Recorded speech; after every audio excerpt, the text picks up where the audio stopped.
Ano ang tatlong dapat gawin kapag pinagpalit ka sa iba? Alam ko na maraming makarelate sa topic na ito, mga kasaway. Ang una natin, syempre mga kasaway, is mag-focus ka sa goal mo para gumanda ang buhay mo.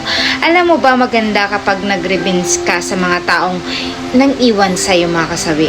Kung dati nakasama mo siya, ay hindi mo ginagawa yung talagang gustong-gusto mo sa sarili mo dahil merong tumututol na karelasyon mo. Ayan.